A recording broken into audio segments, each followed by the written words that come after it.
अस्सलाम वालेकुम friends, welcome to वीलॉजी बात का शो। अब हम लोग अपनी स्टडीज़ को कंटिन्यू करेंगे। हमने कर लिया जो 103 के 70 टॉपिक्स और अब हम उससे आगे करेंगे, ठीक है। So let's start. चलो जी। आई गेस कि मेरा सेशन एक्सपायर हो गया, तो हम लोग वापस से लॉगिन कर लेते हैं। लॉगिन करने के बाद में हम लोगों के पास आ जाएगा ये हम लोग इसको लॉगिन कर लेंगे और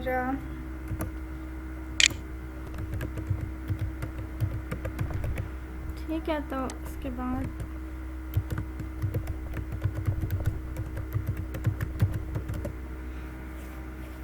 हाँ जी, तो हो गया डन, लॉगिन हो गया हमारे पास। अब हम लोग का क्या करना है, हमने जो है ना यहाँ पर आ जाना। यहाँ पर आकर हमने इसको क्लिक कर लेना है, अपने लेसन को, अपने सब्जेक्ट को, और उसके बाद हमारे पास में आ जाएंगे टॉपिक्स। के अंदर हम लोगों ने कर लिए हैं 70 से आगे करना है तो 71 पर आ जाते हैं। 71 पर आकर उसको पढ़ लेते हैं। उसका नाम क्या है, हमारा टॉपिक नंबर लेसन नंबर 71 है। इसका नाम है international code for zoological nomenclature, ठीक है। अब यहाँ पर जो है ना पीपीटी कर लेते हैं डाउनलोड, और उसके बाद यहाँ पर कर लेते हैं, इसको ओपन कर लेते हैं। अच्छा, यहाँ पर कर लिया है ओपन, और ओपन करने के बाद हमारे पास वीडियो में हम लोग इसे सुन लेते हैं अच्छे से, और international code for zoological nomenclature. ठीक है, फिर इसको सुन लेते हैं। इस मॉड्यूल के अंदर हम देखेंगे कि international code for zoological nomenclature क्या है। इससे पहले हम ज़ूलॉजिकल नोमेनक्लेचर की बात करते हैं। ज़ूलॉजिकल नोमेनक्लेचर क्या है? बेसिकली ज़ूलॉजिकल जो नोमेनक्लेचर है, ये एनिमल्स या प्लांट्स जो है उसको नाम देने का तरीका है। इसके अंदर नोमन से मुराद है नेम, जबकि क्लेरी का मतलब है कॉल। तो नोमेनक्लेचर से मुराद है कॉल बाय नेम। तो हम ये भी कह सकते हैं कि ये एक साइंटिफिक मेथड है to give name to the animals और प्लांट्स। अब जब किसी भी एनिमल को या प्लांट को एक नाम दिया जाता है कि उसके लिए कुछ प्री रिक्विजिट है। उसमें से पहली जो रिक्विजिट यूनिकनेस, यानी जब आपने किसी भी एनिमल को एक नाम देना है तो ये नाम यूनिक होना चाहिए, यानी ये नाम किसी और एनिमल को ना दिया हो। इसी तरीके से जब भी कोई नाम देना है तो ये यूनिवर्सल होना चाहिए। खासतौर पर इसकी जो लैंग्वेज है वो इस किस्म की होनी चाहिए कि ये जो नाम है ये इंटरनेशनली रिकॉग्नाइजेबल होना चाहिए। तमाम इंटरनेशनल जो कम्युनिटी है वो इस नाम को एक्सेप्ट करे। ये लोकल लैंग्वेज के अंदर नहीं होना चाहिए। इसी तरीके से नाम स्टेबल होना चाहिए। जब एक नाम रख दिया जाए तो फिर ये नाम किसी दूसरे टैक्सा के लिए, किसी दूसरे ग्रुप के लिए ना रखा जाए। तो ये तीन इंपॉर्टेंट प्री रिक्विजिट है नाम रखने के लिए। अब हम बात करते हैं कि international code for zoological nomenclature क्या है। International code of zoological nomenclature से मुराद है कि ये बेसिकली सेट ऑफ रूल्स हैं एंड रेजोल्यूशंस हैं। इन रूल्स के मुताबिक जब हम किसी भी स्पेसिफिक का नाम रखते हैं या ना रखते वक्त अगर कुछ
कंट्रोवर्सीज हैं तो international code of zoological nomenclature के जो रूल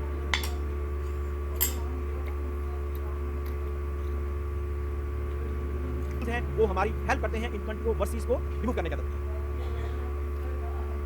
हम ये भी कह सकते हैं कि ये एक अथॉरिटेटिव डॉक्यूमेंट है जिसके अंदर इंफॉर्मेशन मौजूद है कि ज़ूलॉजिकल नोमेनक्लेचर या जो ऑर्गेनिज्म है उसकी नेमिंग कैसे करनी है। अब जो ओरिजिनल कोड है और उसके साथ जितनी भी रिवीजन हैं इन कोर्स के अंदर, ये basically international Congress of zoology जो है उसके नतीजे में वजूद में आए। अब क्योंकि अब ये इंटरनेशनल कांग्रेस ऑफ ज़ूलॉजी जो है ये फंक्शनल नहीं रही, तो अब इसका role general assemblies of international union of biological sciences ने ले लिया है। इसी तरीके से इंटरनेशनल कांग्रेस ऑफ ज़ूलॉजी इसने एक जुडिशियल बॉडी जो है अपॉइंट की है। ये जो जुडिशियल बॉडी है इसको international commission on zoological nomenclature कहते हैं। अब इस बॉडी का काम क्या है? इस बॉडी का काम ये है कि international code of zoological nomenclature के जो रूल्स हैं उसकी वजाहत करे और उसके साथ साथ मुख्तलिफ किस्म की जो कंट्रोवर्सीज हैं उन कंट्रोवर्सीज के ऊपर अपना ओपिनियन दे। दोबारा से रिपीट कर रहा हूं कि इस कमीशन का काम क्या है कि international code of zoological nomenclature के जो रूल्स है उसकी एक्सप्लेनेशन, उसकी वजाहत और उसके साथ साथ जो कंट्रोवर्सीज हैं उसके बारे में अपना ओपिनियन दे। अब अगर हम international code for zoological nomenclature की बात करें तो इसका जो आर्टिकल 76 और इसके आगे 82 तक जो आर्टिकल हैं यानी 76 टू 82 ये आर्टिकल बेसिकली जो इस कमीशन की जो ड्यूटीज हैं उसके बारे में हमें इंफॉर्मेशन देती है। इसका जो लेटेस्ट एडिशन था वो 1985 के अंदर पब्लिश हुआ और इसको हम international trust of zoological nomenclature, queen gate London या फिर university of California press, Berkeley या लॉस एंजलिस वहां से हासिल कर सकते हैं। अब अगर हम international code for zoological nomenclature की बात करें तो इसके 3 कंपोनेंट्स हैं। पहला कंपोनेंट कोड प्रॉपर कहलाता है, दूसरा कंपोनेंट अपेंडिसेस और जो थर्ड कंपोनेंट है वो ग्लॉसरी है। अब हम देखते हैं कि जो कोड प्रॉपर से क्या मुराद है। कोड प्रॉपर से मुराद बेसिकली इसके अंदर इंट्रोडक्शन है उस बुक के मुताबिक या उस रिटन डॉक्यूमेंट्स के मुताबिक जिसके अंदर ये तमाम इंफॉर्मेशन मौजूद है। अब इस डॉक्यूमेंट के अंदर 90 के करीब आर्टिकल्स हैं और इन 90 आर्टिकल्स को 18 चैप्टर्स के अंदर डिवाइड किया गया है। अब अगर हम इसके एक आर्टिकल को देखें तो each article is composed of 1 और मोर मैंडेटरी रूल्स। उसके बाद कुछ रिकमेंडेशंस हैं और कुछ लिस्टेटिव एग्जांपल्स हैं। अब आर्टिकल के साथ जो रिकमेंडेशन दी गई है इन रिकमेंडेशंस को मानना मैंडेटरी नहीं है। आर्टिकल के अंदर जो इंफॉर्मेशन है वो जरूरी है, उसको फॉलो करना चाहिए। उसको अगर फॉलो नहीं किया तो नाम एक्सेप्टेबल नहीं होगा। लेकिन जो रिकमेंडेशंस हैं रिकमेंडेशंस को फॉलो करना मैंडेटरी नहीं है। अब दूसरी जो इसके अंदर चीज है अपेंडिसेस। अपेंडिसेस है ये भी बेसिकली रिकमेंडेशंस हैं। इन रिकमेंडेशंस को स्ट्रिक्टली फॉलो करना मैंडेटरी नहीं है और हम तौर पर जो है इसके अंदर 5 डेजिग्नेटेड रिकमेंडेशंस हैं जिसको हम ए से ई तक जो है नाम देते हैं और इसका जो लास्ट है उसके अंदर ग्लॉसरी है। ग्लॉसरी के अंदर बेसिकली जो हमारा डॉक्यूमेंट है जिसको हम international code of zoological nomenclature कहते हैं, इसके अंदर बहुत सारी टर्मिनोलॉजीज हैं। इन टर्मिनोलॉजीज की वजाहत या इसके जो मीनिंग्स हैं इसको सिंपल फॉर्म के अंदर इस ग्लॉसरी के अंदर दिया गया है। तो international code of zoological nomenclature जो है इसके 3 कंपोनेंट हैं। पहला जो कंपोनेंट हमने देखा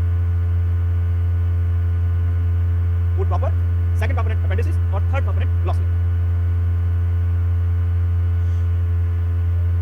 सो फ्रेंड्स हमारी ये वीडियो हो गई है कंप्लीट। हम लोग चलते हैं अपने लेक्चर अपनी पीपीटीज को, तो उसकी पीपीटीज को स्टडी कर लेते हैं हम लोग, ठीक है। तो फिर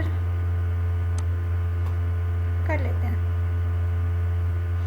हाँ जी, तो मॉडल नंबर 71 है हमारे पास, international code for zoological nomenclature, ठीक है। Zoological nomenclature system of scientific names applied to a taxonomic units of animals, taxonomic units of animals. The term nomenclature comes from Latin words nomen, which means names, calere means to call, and call by names. Important requisite of taxonomic names: uniqueness, universality or stability. ICZC International Code for Zoological Nomenclature set of rules for naming animals and resolution of nomenclatural problems. Authoritative document that contain a valid rule of zoological nomenclature. Original codes and its revision were the work of International Congress of Zoology. उसके बाद हमारे पास है now these congresses are defunct. Role have been taken over by General Assemblies of International Union of Biological Sciences (IUBS). International Congress of Zoology have appointed a judicial body, International Commission on Zoological Nomenclature, to interpret the rules and publish opinions on controversial issues, ठीक है। उसके बाद हमारे पास में है article 76 through 82 specify the duties of the commission. Latest edition of code was published in February 1985, can be ordered from international trust for zoological nomenclature 56 queen gate, London, और university of California press, Berkeley and Los Angeles, ठीक है। उसके बाद में है जनाब code consist of 3 parts. The code proper, appendices are section giving additional information at the end of the book. Glossary, a list of technical or special words. Code proper, preamble, introduction to book or written documents. 90 articles grouped in 18 chapters. Each article is composed of one or more mandatory rules followed by recommendations and illustrative examples. Use of recommendation is not mandatory, ठीक है। Appendices are like recommendations, not to be followed strictly as article. These are 5 number and are designated as A to E. Glossary, the terms used in the text are clearly defined in the glossary, okay। छोड़ देते हैं हम लोग cross, हमारा ये topic हो गया done. हम चलते हैं अगला टॉपिक की तरफ, और अगला टॉपिक है हमारे पास टॉपिक नंबर 72 पर हमारे पास में ये पीपीटीज है। पीपीटीज को कर लेते हैं डाउनलोड। इसका नाम है मॉलिक्यूलर सिस्टमैटिक्स, और अब हम लोग अपने पीपीटीज को कर लेंगे ओपन, ठीक है। आई होप आप लोग को मेरी आवाज़ सही आ रही होगी। तो पीपीटीज को हमने कर लिया है ओपन करने के बाद में हमारे पास हम इसे मिनिमाइज़ कर लेंगे और वीडियो को सुन लेंगे सबसे पहले। तो चलिए सुनते हैं अपनी वीडियो को। मॉलिक्यूलर सिस्टमैटिक्स, सबसे पहले हम डिफाइन करते हैं कि मॉलिक्यूलर सिस्टमैटिक्स क्या है। Molecular systematics is classification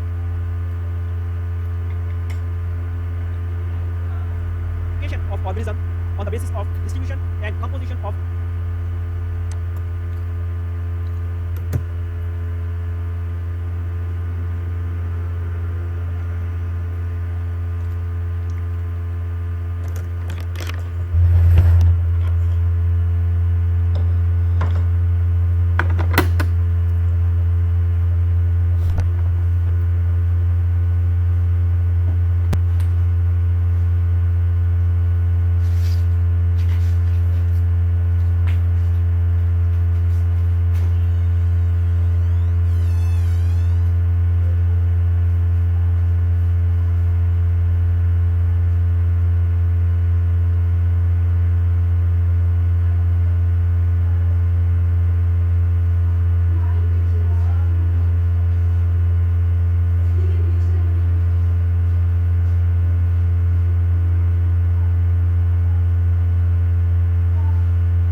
organism के अंदर जो मुख्तलिफ किस्म के केमिकल कंपोनेंट्स हैं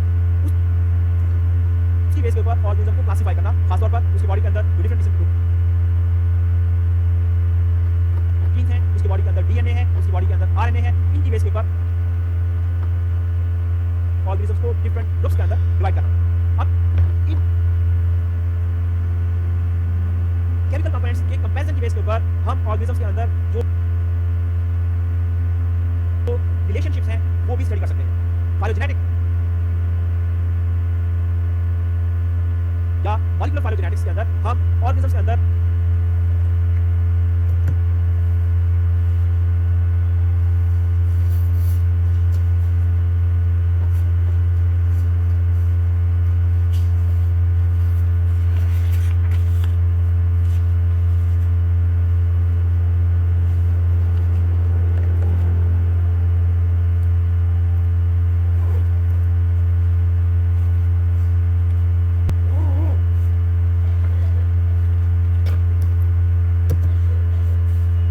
जो रिलेशनशिप हैं उनको फाइंड आउट करते हैं बेस्ड ऑन द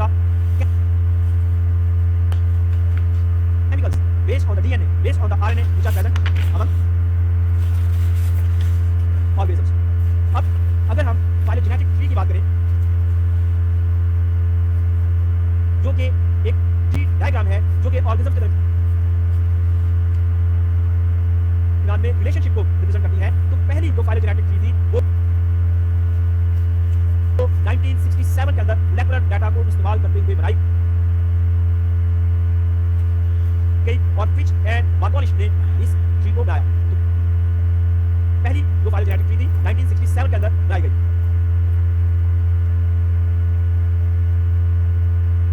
रिसर्चर्स ने ये रियलाइज किया कि जब हम ऑर्गेनिजम्स को आइडेंटिफाई करते हैं तो उनकी आइडेंटिफिकेशन के लिए एक तो हम मॉर्फोलॉजिकल फैक्टर्स का सहारा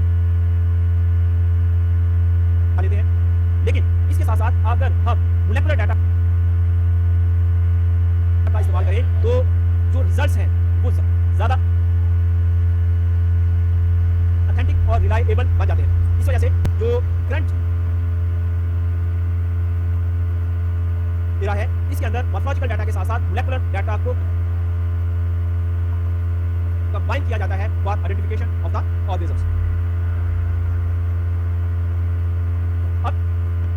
फाइलोजेनेटिक स्टडी है या फाइलोजियोग्राफिक जो स्टडीज हैं इनका इस्तेमाल पॉपुलेशन जेनेटिक्स के अंदर उस वक्त स्टार्ट हुआ जब माइटोकॉन्ड्रियल डीएनए जो कि माइटोकॉन्ड्रिया के अंदर मौजूद होता है उसका इस्तेमाल शुरू हुआ। इसकी बेस पर ना सिर्फ हम ऑर्गेनिजम्स के दरमियान में जो रिलेशनशिप्स हैं उनको फाइंड आउट कर सकते हैं, बल्कि उनकी जो हिस्ट्री है उसकी जो फाइलोजेनी है उसके बारे में भी हम इंपॉर्टेंट इंफॉर्मेशन हासिल कर सकते हैं। अगर हम प्रोटीन्स की बात करें या प्रोटीन्स के अंदर जो हम अमाइनो एसिड्स हैं उनकी बात करें तो हम प्रोटीन या अमाइनो एसिड्स का कंपैरिजन करके हम ये पता चला सकते हैं कि कौन से ऑर्गेनिजम्स ऐसे हैं जिनके अंदर अमाइनो एसिड प्रोटीन की कंपोजिशन सेम है, क्योंकि एक जैसे जो ऑर्गेनिजम्स होते हैं, जो रिलेटेड ऑर्गेनिजम्स होते हैं उनकी अमाइनो एसिड और प्रोटीन कंपोजिशन बहुत सिमिलर होती है, जबकि जो डिस्टेंटली रिलेटेड ऑर्गेनिजम्स हैं उनके दरमियान में अमाइनो एसिड और प्रोटीन का कंपैरिजन किया जाए तो पता चलता है कि उनके अंदर जो डिफरेंस है वो ज्यादा है। इसी तरीके से अगर हम डिफरेंट ऑर्गेनिजम्स के डीएनए या जो न्यूक्लियोटाइड्स हैं उसका कंपैरिजन करें तो उससे भी हमें क्लियर कट एविडेंसेस मिलते हैं कि जो ऑर्गेनिज्म रिलेटेड है उनका जो न्यूक्लियोटाइड का जो सीक्वेंस है या उसकी जो कंपोजिशन है वो बहुत ज्यादा मैच करती है, जबकि जो डिस्टेंटली रिलेटेड ऑर्गेनिज्म है उनके अंदर डिफरेंसेस मौजूद होते हैं। अब जितना ज्यादा डिफरेंस होगा इसका मतलब ये है कि उनके अंदर जो डिफरेंस है या उनके दरमियान में जो रिलेशनशिप है वो भी उतना ही डिस्टेंट है। अब ऑर्गेनिज्म के अंदर जब हम कंपैरिजन करते हैं तो हम उनका जेनेटिक डिस्टेंस मालूम करते हैं। जेनेटिक डिस्टेंस क्या है बेस के ऊपर हमें इंफॉर्मेशन मिलती है कि कौन से जो ग्रुप है, कौन से ऑर्गेनिज्म उनको एक ग्रुप के अंदर रखना चाहिए और कौन से ऑर्गेनिज्म है जिनको डिफरेंट ग्रुप्स के अंदर रखना चाहिए। इसी तरीके से जो जेनेटिक डाटा है, जेनेटिक डाटा के बेस के ऊपर हम क्लस्टर एनालिसिस करते हैं। क्लस्टर एनालिसिस क्या करता है, इसके नतीजे में ऐसे ऑर्गेनिज्म, ऐसी स्पीशीज जो एक दूसरे से बहुत ज्यादा क्लोज होती हैं, उनको एक क्लस्टर के अंदर इकट्ठा कर दिया जाता है और जो डिफरेंट स्पीशीज होती हैं उनको डिफरेंट क्लस्टर्स के अंदर डिवाइड कर दिया जाता है। इसी तरीके से हम इलेक्ट्रो प्रोसेस के यूज से भी मुख्तलिफ जो ऑर्गेनिजम्स हैं, इसका डीएनए, इसका आरएनए या फिर इसकी जो प्रोटीन्स हैं उसका कंपैरिजन कर सकते हैं। फॉर एग्जांपल, जब हम जेल इलेक्ट्रो प्रोसेस करते हैं, जेल इलेक्ट्रो प्रोसेस हम प्रोटीन्स की भी कर सकते हैं और ये हम डीएनए की भी कर सकते हैं। डीएनए के लिए हम एगरोस जेल का इस्तेमाल करते हैं, जबकि प्रोटीन के लिए हम पॉलीएक्रिलामाइड जेल इलेक्ट्रो प्रोसेस का इस्तेमाल करते हैं। तो इनका इस्तेमाल करके हम ऑर्गेनिज्म्स के दरमियान में उन प्रोटीन के बैंड पैटर्न या जो डीएनए है उनके जो पैटर्न्स हैं उनका कंपैरिजन करके ऐसे ऑर्गेनिज्म जिनका पैटर्न एक जैसा है उनको एक ग्रुप में रखते हैं और जिनका जो प्रोटीन या जो डीएनए का जो पैटर्न है वो डिफर कर रहा होता है उनको हम डिफरेंट ग्रुप के अंदर रखते हैं।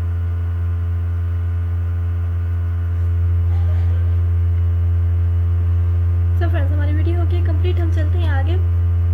हमारे पास यहाँ पर है, हम अपनी पीपीटीज को जो है वो पढ़ लेते हैं। सो हम कर रहे हैं मॉड्यूल नंबर 72 मॉलिक्यूलर सिस्टमैटिक्स, और हमारे पास है classification of organism on the basis of distribution and composition of chemical substances in them. Okay, comparisons of molecular components DNA, RNA and proteins help to establish relationship among different animal taxa. Molecular phylogenetics, relationship between relationships based on molecular data and statistical analysis. Okay, first phylogenetic tree based on molecular data 1967, Fitch and Markolius. Researchers realized that although traditional taxonomic methods are good, but molecular evidences could be final, confirmatory. Phylogenetic studies help to assess the historical processes which affect relationships. ठीक है, उसके बाद हमारे पास है phylogeographic studies help to understand the distribution. Phylogenetic and phylogeographic studies started with the introduction of mDNA markers in population genetic studies. The goal is to provide insight into the history of groups of organisms and the evolutionary processes that create diversity among the species. Okay, let's move on. The use of amino acid or nucleotide sequence data in determining the evolutionary relationships of different organisms. Right? Essentially, it involves comparing the sequences of functionally homologous molecules from each organism being studied and determining the number of differences between them. Okay, उसके बाद है the greater the number of differences, the more distantly related the organisms are likely to be.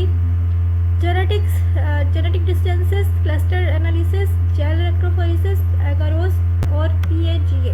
ठीक है, इसका कर लेते हैं cross. ये टॉपिक हमारा हो गया डन। चलते हैं अगले टॉपिक की तरफ।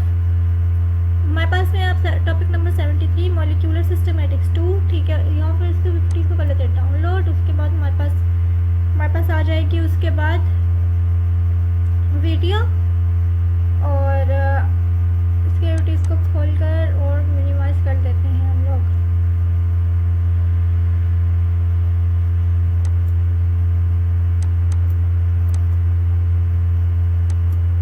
हम अपनी वीडियो सुन लेंगे। Molecular systematics. In this module, we will discuss application of molecular systematics. Molecular systematics को हम कहाँ पर इस्तेमाल कर सकते हैं, इसकी एप्लीकेशंस क्या हैं।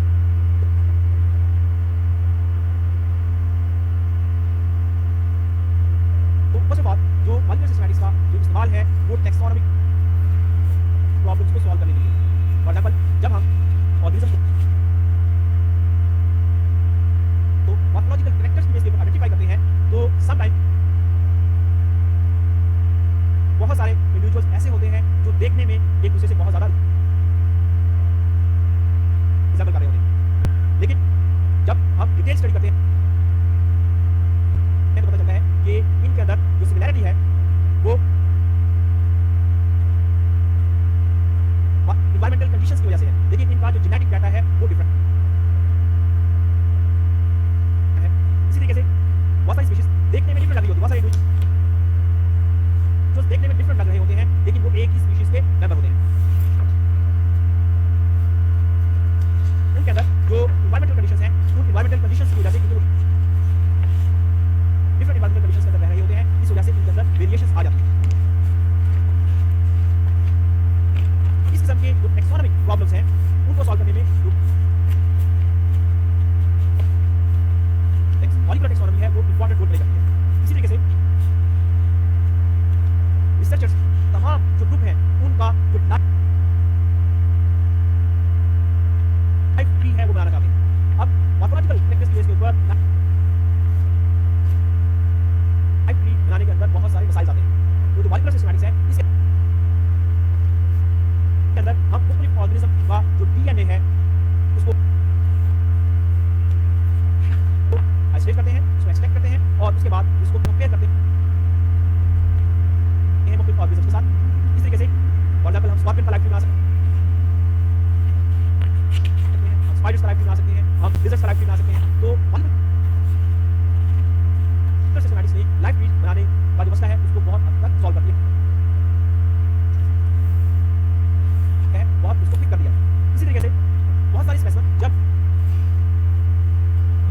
हम उसको आइडेंटिफाई करना चाहते हैं तो वो इमेच्योर स्टेज पर होते हैं। इमेच्योर स्पेसिमेन को मॉर्फोलॉजिकल कैरेक्टर्स की बेस के ऊपर आइडेंटिफाई करना मुश्किल होता है, क्योंकि इमेच्योर स्पेसिमेन के लिए जो कीज और कैटलॉग्स हैं उसकी अवेलेबिलिटी नहीं है, या लिमिटेड कीज या कैटलॉग उनकी आइडेंटिफिकेशन के लिए ये अवेलेबल है। तमाम ग्रुप के लिए, तमाम ऑर्गेनिजम्स के लिए ये कीज अवेलेबल नहीं है, लेकिन जो मॉलिक्यूलर टैक्सोनॉमी है इसके अंदर भी पोटेंशियल मौजूद है कि इमेच्योर स्पेसिमेन को भी उसके डीएनए के जरिए आसानी से हम आइडेंटिफाई कर सकते हैं, उसका डीएनए उसको सीक्वेंस करें और उसको अवेलेबल जो डाटा बैंक है उसके साथ कंपेयर करें और मालूम करें कि ये किस स्पीशीज से बिलोंग करता है। इसी तरीके से जो क्रिप्टिक स्पीशीज है, क्रिप्टिक स्पीशीज की आइडेंटिफिकेशन के अंदर मॉलिक्यूलर सिस्टमैटिक्स बहुत ज्यादा हेल्पफुल है। इसी तरीके से बहुत सारे डिजीज वेक्टर्स हैं जो कि बहुत सारे जो डिजीज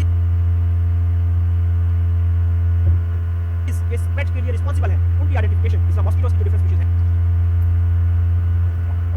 उसको आइडेंटिफाई करने के अंदर मॉलिक्यूलर सिस्टमैटिक्स अपना रोल प्ले कर रहा है। इसी तरीके से फूड ऑथेंटिसिटी टेस्टिंग, आमतौर पर जब एक फूड को प्रोसेस कर दिया जाता है तो उसके बाद ये आइडेंटिफाई करना बहुत मुश्किल होता है कि ये जो फूड है ये किस स्पेसिमेन से बिलोंग करती है। और अगर हम फिश की बात करते हैं, एक फिश जो कि बहुत ज़्यादा एक्सपेंसिव है, उसकी बजाय एक शॉप वाला ऐसी फिश जिसका जो मीट है वो बहुत ज़्यादा चीप है, उसकी क्वालिटी भी अच्छी नहीं है, उससे रिप्लेस कर देता है, लेकिन उसके अंदर वो ऐसे फ्लेवर्स ऐड कर देता है कि जो देखने से ये अंदाजा ना हो कि ये किस स्पेसिमेन का मीट है। तो इस किस्म के जो फ्रॉड्स होते हैं उनको मॉलिक्यूलर सिस्टमैटिक्स है उससे आसानी से आइडेंटिफाई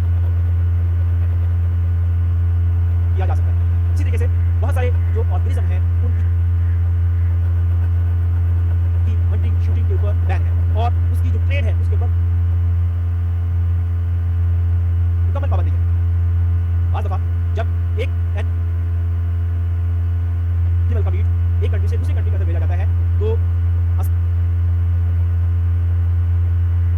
आसानी से उस वीट को आइडेंटिफाई किया जा सकता है अगर वो अपनी ओरिजिनल फॉर्म के अंदर है। लेकिन अगर उसको प्रोसेस कर दिया जाए तो प्रोसेस करने के बाद उसको आइडेंटिफाई करना कंपैरेटिवली मुश्किल हो जाता है। उस सूरत के अंदर जो मॉलिक्यूलर सिस्टमैटिक्स है ये हेल्प होती है। हम उसका जो डीएनए है उसको आइसोलेट करके उसको सीक्वेंस करके तो अब अवेलेबल जो हमारे पास बैंक होता है उसके साथ कंपेयर करके पता चला लेते हैं कि ये वीट किस एनिमल का है, क्या ये ऐसे स्पेसिमेन का है, ऐसे एनिमल का है जिसकी जो ट्रेड है वो अलाउड है, ये किसी ऐसे एनिमल का वीट तो नहीं है जिसके ऊपर बैन है या रिस्ट्रिक्शंस है। इसी तरीके से अगर हमारे पास एक स्पेसिमेन मौजूद है, हम उसको आइडेंटिफाई करना चाहते हैं, तो आमतौर पर जब हम मॉर्फोलॉजिकल आइडेंटिफिकेशन करते हैं तो मॉर्फोलॉजिकल आइडेंटिफिकेशन के लिए हमारे पास कुछ मॉर्फोलॉजिकल कैरेक्टर्स होते हैं और हर स्पीशीज के अंदर, हर ग्रुप के अंदर कुछ खास कैरेक्टर्स हैं जिसकी बेस पर हम आइडेंटिफिकेशन करते हैं। अगर जब हम आइडेंटिफाई किसी स्पेसिमेन को कर रहे हो उसके अंदर वो कैरेक्टर जिसको हम स्टडी करना चाहते हैं, जिसकी बेस पर हम आइडेंटिफिकेशन करना चाहते हैं, अगर वो किसी वजह से डैमेज हो गया है तो उस स्पेसिमेन को आइडेंटिफाई करना मॉर्फोलॉजिकल बेस के ऊपर मुश्किल होता है। तो इस सूरत के अंदर हम जो मोलेकुलर डाटा है उसकी हेल्प लेते हैं और उसके बेस के ऊपर ऑर्गेनिज्म को आइडेंटिफाई करते हैं। इसी तरीके से सब स्पीशीज और सिबलिंग स्पीशीज की आइडेंटिफिकेशन के अंदर भी जो मॉलिक्यूलर डाटा है वो इंपॉर्टेंट रोल प्ले करता है।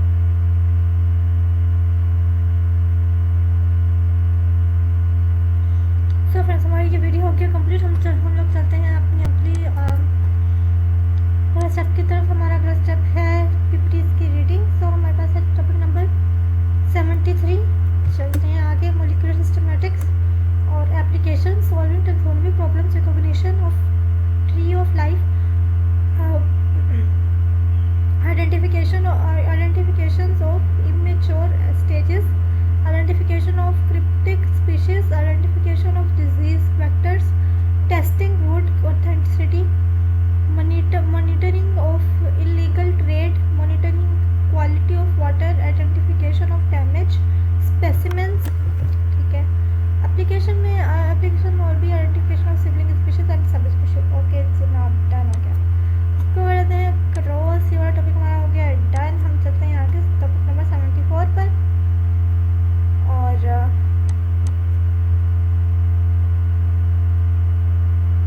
सही टॉपिक नंबर 74 पर चलते हैं और ये मॉलिक्यूलर मार्कर्स 50 को लेकर download, same process.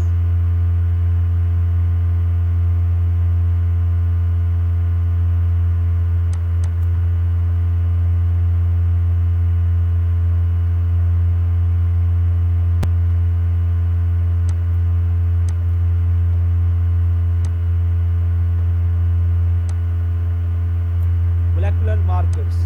In this module, we will discuss different types of molecular markers and their uses. First of all, types of molecular markers. We can divide the molecular markers into two categories: type 1 molecular markers and type 2 molecular markers. सबसे पहले हम type 1 molecular markers की बात करते हैं। Type 1 molecular markers are associated with the genes of ये ऐसे markers हैं जो कि ऐसे जीन से एसोसिएटेड हैं जिसका फंक्शन हमें मालूम होता है। फॉर एग्जांपल, अगर हम एलो एंजाइम्स की बात करें, एलो एंजाइम टाइप 1 मार्कर के अंदर आते हैं क्योंकि ये मार्कर जो है इनके अंदर ये जो प्रोटीन्स हैं इनको जो जीन्स इनकोड कर रहे होते हैं का जो फंक्शन होता है वो नॉन फंक्शन होता है। जबकि अगर हम टाइप 2 मार्कर्स की बात करें तो टाइप 2 मार्कर्स के अंदर जो प्रोटीन्स हैं, जो जीन्स इनको इनकोड कर रहे होते हैं उनका फंक्शन नहीं होता। इसकी एग्जांपल माइक्रोसेटाइड और बहुत सारे जो म्यूचुअल मार्कर्स हैं, दे fall into type 2 markers. तो हमने देखा कि मार्कर्स को जनरली हम दो कैटेगरीज में डिवाइड करते हैं, टाइप 1 मार्कर और टाइप 2 मार्कर। टाइप 1 मार्कर के अंदर जो जीन्स हैं या ऐसी प्रोटीन्स जो कि एज मार्कर के तौर पर यूज होती हैं, इनको जो जीन्स कोड कर रहे होते हैं उनका फंक्शन नोन होता है, जैसे हमने एरो एंजाइम्स की बात की। इसी तरीके से टाइप 2 के अंदर जो प्रोटीन्स हैं, इनको जो जीन्स कोड कर रहे होते हैं, यानी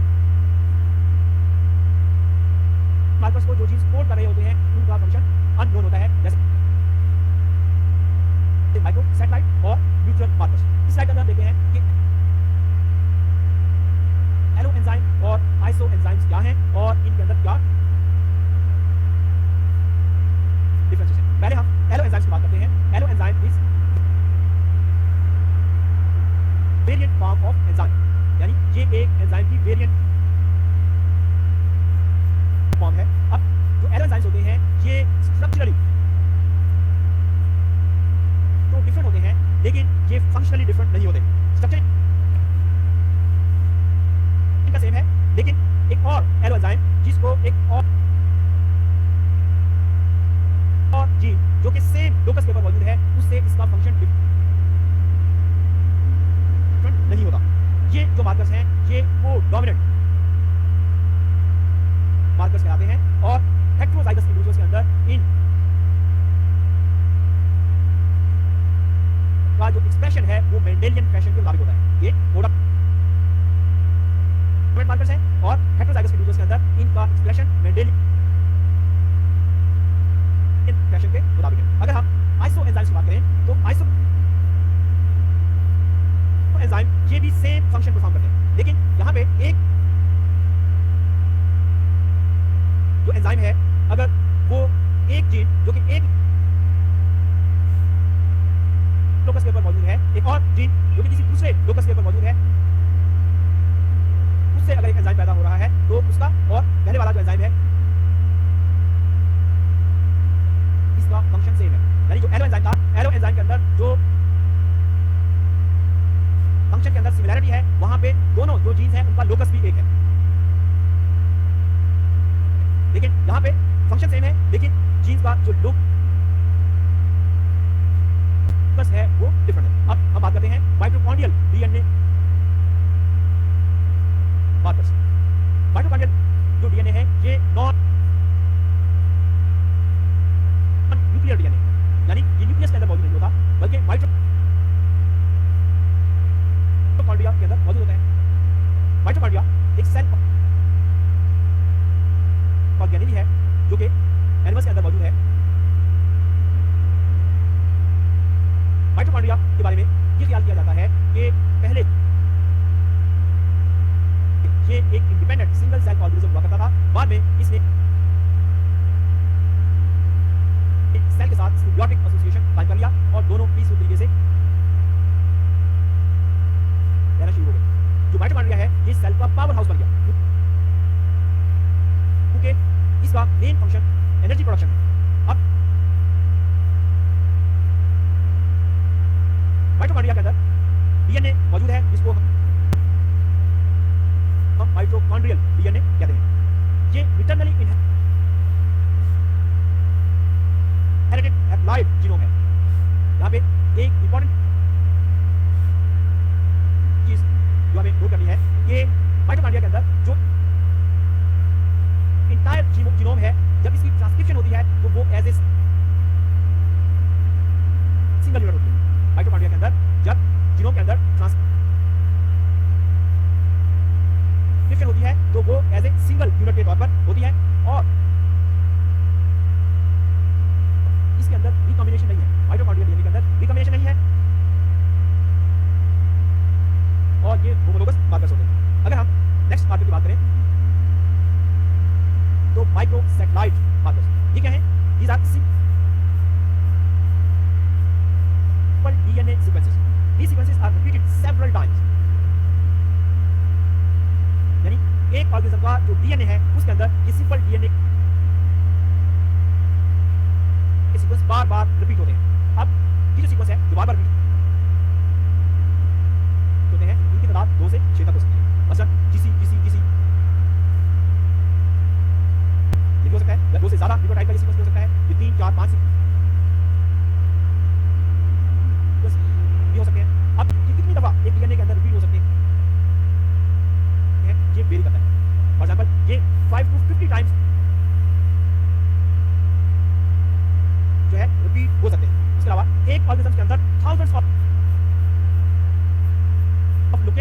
माइक्रो सैटेलाइट मौजूद हो सकते हैं। माइक्रो सैटेलाइट जिस जगह पर मौजूद होते हैं ये बेसिकली नॉन कोडिंग रीजन है। ये नॉन कोडिंग डीएनए है और ये जीन्स का पार्ट नहीं होते, इस वजह से ये फंक्शनल जीन का हिस्सा नहीं है। तो माइक्रो सैटेलाइट के अंदर हमने देखा कि ये सिंपल डीएनए सीक्वेंस है, ये सेवरल टाइम रिपीट होते हैं, जिसके अंदर जो सीक्वेंस के अंदर न्यूक्लियोटाइड की तादाद 2 से 6 तक हो सकती है, 5 से 50 टाइम ये रिपीट हो सकते हैं और एक ऑर्गेनिज्म के डीएनए के अंदर ये थाउजेंड्स ऑफ म्यूटेशन के ऊपर मौजूद होते हैं और ये नॉन कोडिंग रीजन है।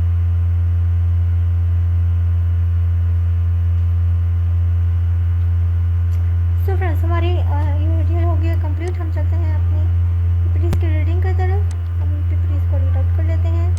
ठीक है, तो हमारा टॉपिक नंबर 74 और हमारे पास इसका टॉपिक है, टॉपिक का नाम है molecular markers, types of markers. Type 1 associated with genes of unknown function. Alloenzymes are type 1 markers as the protein they encode are associated with genes of known function. Type 2 associated with genes of unknown function. Microsatellite and other neutral markers are type 2 markers. ठीक है, markers में morphological, molecular, biochemical में आइसोजाइम, protein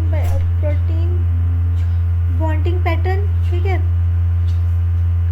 उसके बाद markers में है molecular markers, molecular के अंदर बेस्ड ऑन हाइब्रिडाइजेशन, इसके अंदर है REFLP।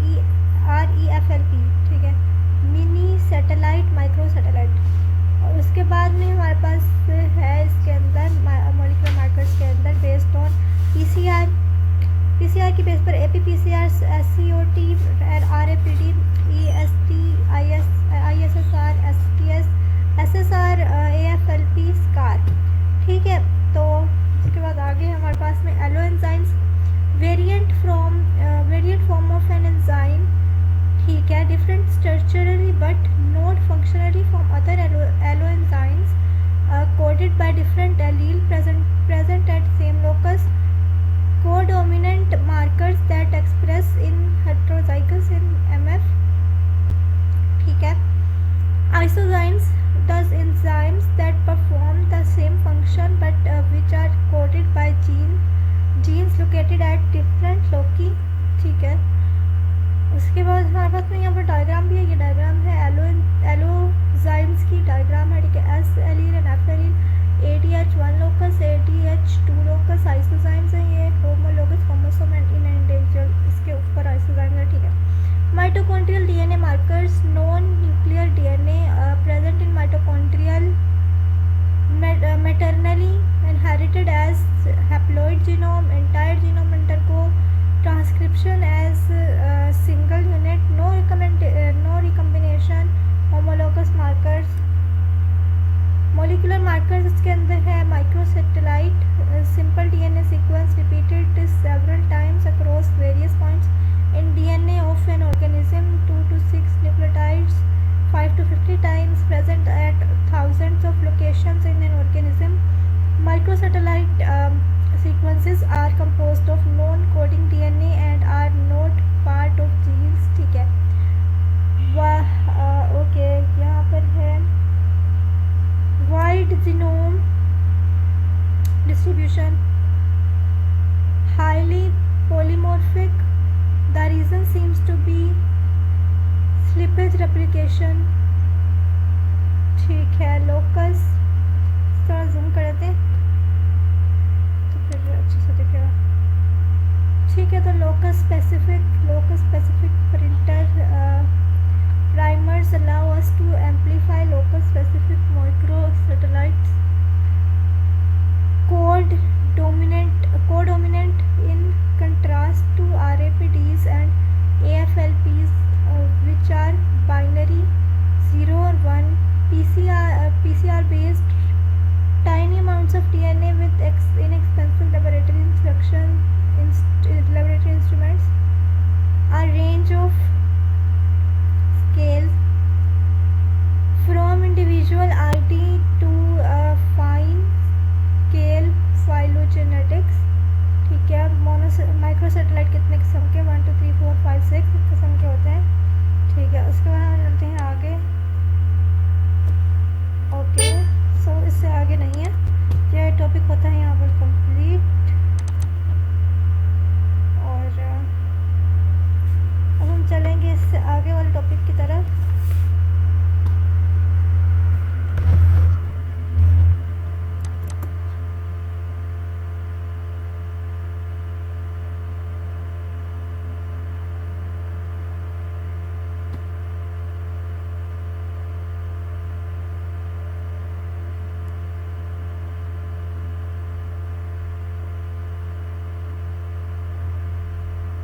हाँ जी, तो हम करते हैं काम।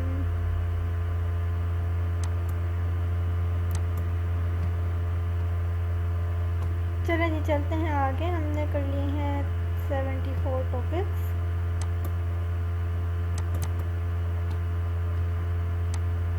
ठीक है, तो हमने 74 टॉपिक्स कर लिए हैं, तो अब चलते हैं अगले टॉपिक पर। हमारा सेशन हो गया है जनाब एक्सपायर, इसको कर लेते हैं लॉगिन। ठीक है, तो फिर हम लॉगिन करते हैं। ओके, एक्स्ट्रा चीज़ों को बंद कर देते हैं और करते हैं लॉगिन।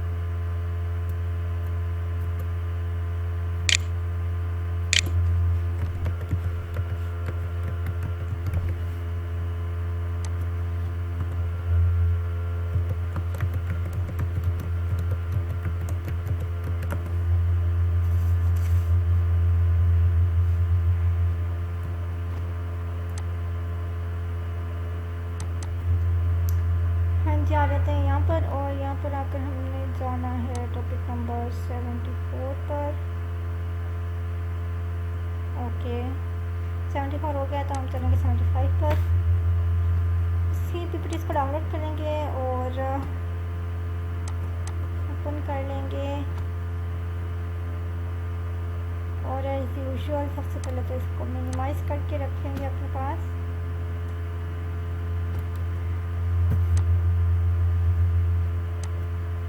ओके, उसके बाद हमारी वीडियो में आ जाएंगे। वीडियो के ऊपर हमारा टॉपिक नंबर 75 है, मॉलिक्यूलर मार्कर्स 2 इसका नाम है। इस मॉड्यूल के अंदर हम सिंगल न्यूक्लियोटाइड पॉलीमॉर्फिज्म और डीएनए बारकोडिंग के बारे में डिस्कस करेंगे।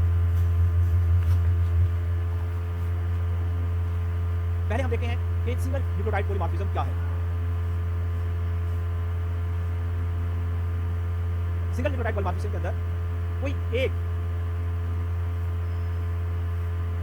बेस पेयर इंसर्शन के जरिए, डिलीशन के जरिए रिप्लेस हो जाता है। बेसिकली ये टाइप पॉइंट म्यूटेशन की एक टाइप है। अब जब एक बेस पेयर रिप्लेस होता है तो उसके नतीजे में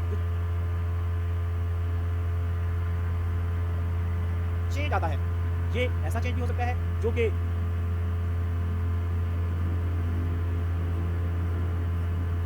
निगलेक्ट हो जाए, उससे कोई वाज़ेह तब्दीली ना आए, लेकिन समटाइम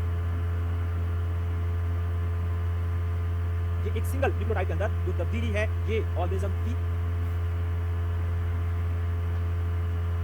एक जो प्रोटीन स्ट्रक्चर है उसको तब्दील कर सकता है, या इवन कुछ म्यूटेशंस को इतनी ज़्यादा इंपॉर्टेंट होती है कि ये लीथल म्यूटेशन बन जाती है और एक ऑर्गेनिज्म की डेथ का सबब बन सकती है। अगर हम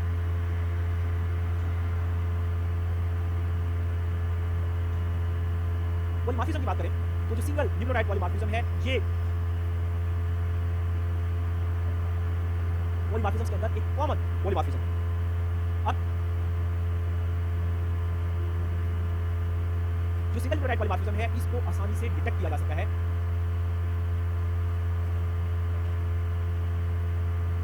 और इसको डिटेक्ट करने के लिए हम सिंपल पीसीआर टेक्नोलॉजी यूज कर सकते हैं। हम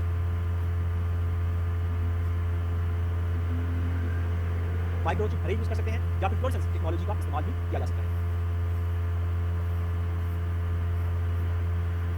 तो सिंगल न्यूक्लियोटाइड पॉलीमॉर्फिज्म के अंदर कोई एक बेस पेयर के अंदर तब्दीली आ जाती है,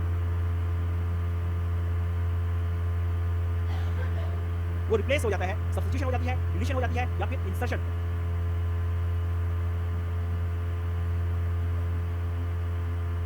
हो जाती है और ये पॉइंट म्यूटेशन की एक टाइप है। और ये जो म्यूटेशन है इसका जो इम्पैक्ट है वो नॉर्मल भी हो सकता है, इसके नतीजे में कोई वाज़ेह तब्दीली ना आए, ये ऐसी तब्दीली भी हो सकती है, ऐसी म्यूटेशन भी हो सकती है कि जिससे प्रोटीन का स्ट्रक्चर तब्दील हो जाए या इवन ये ऑर्गन का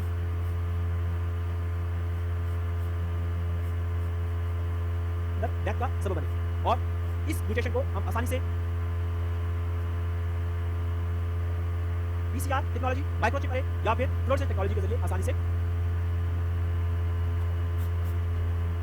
डिटेक्ट कर सकते हैं। Next, DNA barcoding. DNA barcoding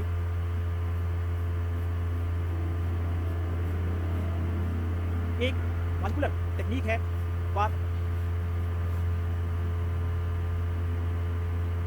quick identification of organism. इसके जरिए हम स्पीशीज को आसानी से डिलिमिट कर सकते हैं। डीएनए बारकोडिंग हेबर्ट पॉल ने 2003 के अंदर इंट्रोड्यूस किया। बेसिकली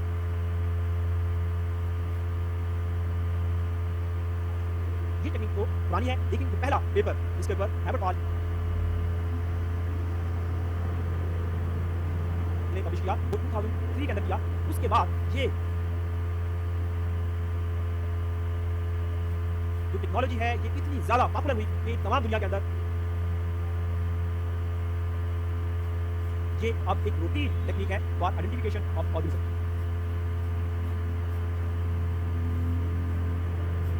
जहां पे मॉलिक्यूलर मॉर्फोलॉजिकल आइडेंटिफिकेशन जो है फेल हो जाती है,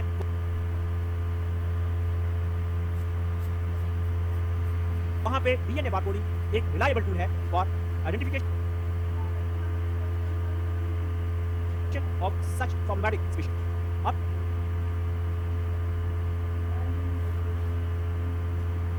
जो डीएनए बारकोडिंग है इसके अंदर साइटोक्रोम सी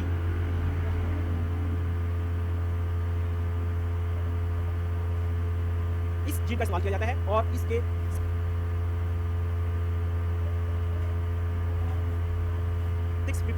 बेस पेयर्स जिनको स्पीशीज टैग भी कहा जाता है, जिनको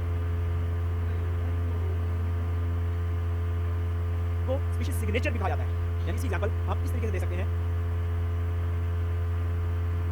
कि जब हम किसी भी शॉपिंग मॉल पे जाते हैं, कोई भी प्रोडक्ट परचेज करते हैं,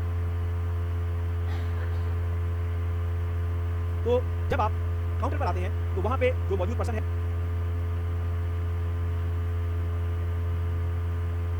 वो आपका जो प्रोडक्ट आपने परचेज किया होता है उसको एक मशीन के सामने से गुजारता है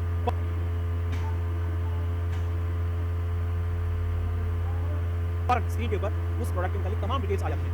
उसकी प्राइस कितनी है, इस कंपनी का प्रोडक्ट है, और ऑटोमेटिक उसका जो भी उसकी प्राइस है वो स्क्रीन के ऊपर शो होना शुरू हो जाता है।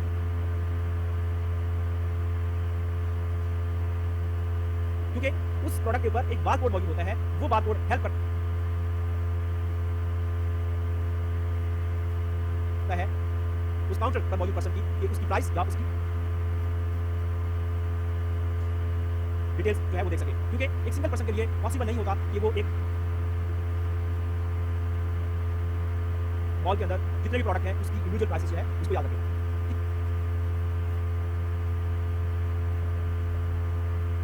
इसी तरीके से तमाम जो ऑर्गेनिज्म है उनके अंदर भी एक बारकोड मौजूद है।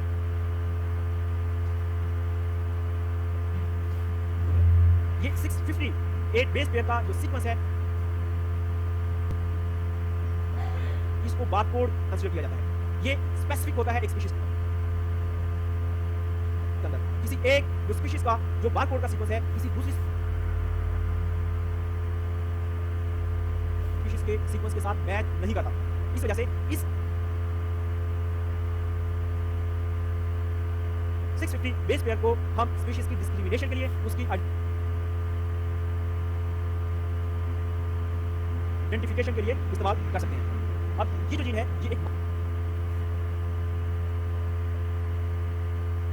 माइटोकॉन्ड्रियल जीन है, ये हाईली कंजर्व है और इसकी जो इनहेरिटेंस है वो मैटरनल है। इसके अंदर रिकॉम्बिनेशन बहुत कम होता है, लेकिन इसका कुछ पार्ट ऐसा है जिसके अंदर म्यूटेशन रेट ज़्यादा है, इस वजह से वेरिएबिलिटी आ जाती है। तो इस वेरिएशन को कंपेयर करके हम स्पीशीज को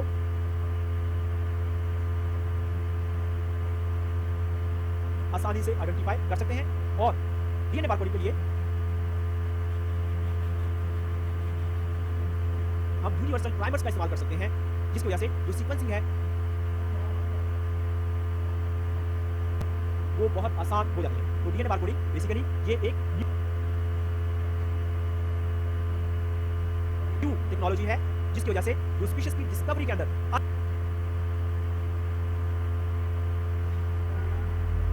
आइडेंटिफाइड स्पेसिमेंस जो है उनको आइडेंटिफाई करने के अंदर बहुत ज्यादा हेल्प मिल रही है।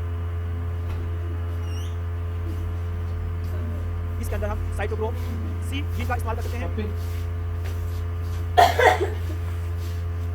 इसके अलावा इसके अंदर जो सीक्वेंस की लेंथ है वो 658 बेस पेयर है। इसको हम स्पीशीज टैग या स्पीशीज सिग्नेचर भी कहते हैं और इस सीक्वेंस की बेस के ऊपर हम मुख्तलिफ स्पीशीज के जो मेंबर्स हैं उनको आसानी से आइडेंटिफाई कर सकते हैं। सर फ्रेंड यहाँ तक हमारे पास 75 टॉपिक्स हो गए हैं। हम लोग चलते हैं अपनी रीडिंग की तरफ। यहाँ पर 50 की रीडिंग कर लेते हैं। ठीक है, मॉड्यूल नंबर 75 यहाँ पर टॉपिक का नाम है मॉलिक्यूलर मार्कर्स और SNPs, single nucleotide substitution, single nucleotide insertion और deletion. These point mutations give rise to various alleles which alternate bases at particular nucleotide position. Most abundant polymorphism in genome of an organism can be detected by PCR, microchip array और fluorescence technology. ठीक है, DNA barcoding CO1 gene 658 base pairs, species specific, highly conserved, highly mutation rate and high mutation rate, widely used in identification of arthropods. Universal primers, reliable and quick method. Habert Paul 2003. ठीक है, तो यहाँ पर इसको close कर देते हैं। हमारा ये टॉपिक डन हो गया। हम चलते हैं अगले टॉपिक की तरफ, टॉपिक नंबर 76 की तरफ। इसको प्लीज करते हैं डाउनलोड फर्स्ट, फिर उनको ओपन करते हैं और फिर उनको कर देते हैं मिनिमाइज। उसके बाद हम चलते हैं अपनी वीडियो की तरफ। वीडियो को सुन लेते हैं and in taxonomic studies we use different types of molecular markers. One of such marker is protein markers, which is also known as biochemical marker. This type of markers are available since 1950s. In this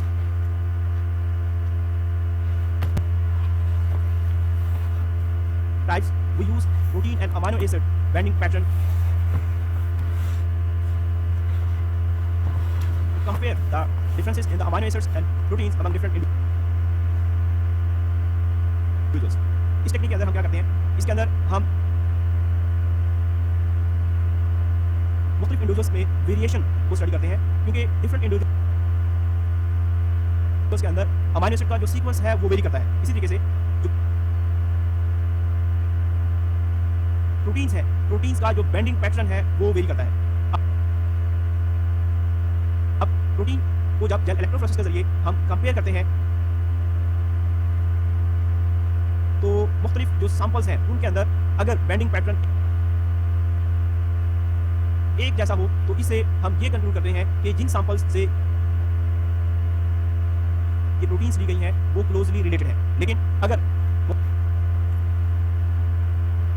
मुख्तलिफ samples के जो bending patterns हैं वो एक दूसरे से different हैं, तो इससे हम ये अंदाजा लगाते हैं कि जिन सैंपल से हमने प्रोटीन सैंपल्स लिए थे ये डिस्टेंटली रिलेटेड है। प्रोटीन्स को हम आसानी से जेल इलेक्ट्रोफोरेसिस के जरिए सेपरेट कर सकते हैं, उनका बेंडिंग पैटर्न हम नोट कर सकते हैं। इस टेक्निक को यूज करना इसलिए फायदेमंद है कि इसके अंदर हम सिंपल इक्विपमेंट यूज करते हैं और ये जो टेक्निक है ये मॉर्फोलॉजिकल जो कैरेक्टर्स को यूज करके हम कंपैरिजन करते हैं उसका बेहतरीन उत्पादन है। इनका एक डिसएडवांटेज भी है। फॉर एग्जाम्पल जो प्रोटीन्स हैं या जो प्रोटीन मार्कर्स है ये इन्वायरमेंटल फैक्टर्स से बहुत ज्यादा मुतासिर होते हैं। इसी तरीके से ऐसे मार्कर्स जो कि प्रोटीन मार्कर्स हैं इनकी जो अवेलेबिलिटी है बहुत कम है, ये लिमिटेड नंबर के अंदर अवेलेबल होते हैं, इस वजह से तमाम ऑर्गेनिज्म के अंदर हम इस किस्म के मार्कर्स को इस्तेमाल नहीं कर सकते। जो नेक्स्ट टाइप ऑफ मार्कर्स हैं वो नॉन पीसीआर बेस्ड मार्कर्स हैं। इसमें एक इंपॉर्टेंट जो टाइप है रिस्ट्रिक्शन फ्रेगमेंट लेंथ पॉलीमॉर्फिज्म। ये जो टेक्निक है ये 1980s के अंदर बोस्टन ने इंट्रोड्यूस करवाई थी। इस टेक्निक के जरिए हम ऑर्गेनिजम्स के अंदर जेनेटिक वेरिएशन को स्टडी करते हैं, क्योंकि डिफरेंट इंडिविजुअल्स होते हैं उनके अंदर जेनेटिक वेरिएबिलिटी होती है। ऐसे तमाम ऑर्गेनिजम्स जो कि क्लोजली रिलेटेड होते हैं उनके अंदर जेनेटिक वेरिएबिलिटी भी कम होती है, और ऐसे ऑर्गेनिज्म जिनका ताल्लुक दूर का होता है, जो डिस्टेंटली रिलेटेड होते हैं उनके अंदर जेनेटिक वेरिएशन ज्यादा होती है। अगर हमारे पास मुख्तलिफ एनिमल्स के सैंपल्स हैं तो हम उनके जो RFLPs हैं इनको कंपेयर करके तो अंदाजा लगा सकते हैं कि ये जो अननोन सैंपल हमारे पास है ये क्लोजली रिलेटेड है या डिस्टेंटली रिलेटेड है। RFLP के बारे में ये कहा जाता है कि जितने भी मुख्तलिफ किस्म के मोलेकुलर मार्कर यूज हो रहे हैं आजकल, इसमें से जो पहला मार्कर इंट्रोड्यूस कराया गया था वो यही थे। अब इस टेक्निक के अंदर हम क्या करते हैं, इस टेक्निक के अंदर हम जो रिस्ट्रिक्शन साइट्स हैं उनके अंदर वेरिएशंस को एक्सप्लॉइट करते हैं। यानी हम मुख्तलिफ ऑर्गेनिजम्स के जो डीएनए है उनके अंदर जो रिस्ट्रिक्शन साइट्स होती हैं उनको कंपेयर करते हैं। अब रिस्ट्रिक्शन साइट्स क्या होती है? रिस्ट्रिक्शन साइट्स बेसिकली ये डीएनए सीक्वेंसेस होते हैं। ये जो डीएनए सीक्वेंसेस हैं इनके अंदर 4 से 6 बेस पेयर्स हो सकते हैं। ये जो 4 to 6 बेस पेयर्स हैं ये रिस्ट्रिक्शन साइट्स, इनको अगर स्पेसिफिक एंजाइम से क्लीव करवाया जाए तो इसके मुख्तलिफ फ्रेगमेंट्स प्रोड्यूस होते हैं। अब ये जो फ्रेगमेंट्स हैं इनको हम कंपेयर कर सकते हैं। इस स्लाइड के अंदर हम देखें तो उसमें पहले स्टेप के अंदर जो डीएनए है उनके अंदर रिस्ट्रिक्शन साइट्स को क्लीव करवाया गया है रिस्ट्रिक्शन एंजाइम्स के जरिए। उसके बाद नेक्स्ट स्टेप के अंदर जो डिफरेंट फ्रेगमेंट्स हमारे पास आए, इन डिफरेंट फ्रेगमेंट्स को हमने अगर वो उस जेल के ऊपर सेपरेट किया, उसके बाद ये जो हमारे पास हेड है इनको हमने नाइट्रोसेलुलोज मेम्ब्रेन के ऊपर ट्रांसफर किया। उसके बाद नेक्स्ट स्टेप के अंदर सदर्न ब्लॉटिंग के जरिए हमने रेडियो एक्टिव प्रोब्स का इस्तेमाल किया। ये जो रेडियो एक्टिव प्रोब्स थे ये रिस्ट्रिक्शन साइट्स जो है उससे जो फ्रेगमेंट्स बने उनकी स्पेसिफिक जगह पे जाके जब अटैच होते हैं तो उसको चेक करने के लिए नेक्स्ट स्टेप के अंदर हम एक्स रेज का इस्तेमाल करते हैं और इस तरीके से डिफरेंट इंडिविजुअल्स की जो रिस्ट्रिक्शन साइट्स के अंदर वेरिएशन है उनको कंपेयर करते हैं। अब ऐसे ऑर्गेनिजम्स जो कि क्लोजली रिलेटेड होते हैं उनकी जो रिस्ट्रिक्शन साइट्स हैं उनके अंदर भी सिमिलरिटी होती है, और ऐसे ऑर्गेनिज्म जो डिस्टेंटली रिलेटेड होते हैं उनकी जो रिस्ट्रिक्शन साइट्स हैं उनके अंदर डिफरेंसेस मौजूद होते हैं। इसी तरीके से जो पीसीआर बेस्ड मोलेकुलर मार्कर्स हैं उनका इस्तेमाल करके भी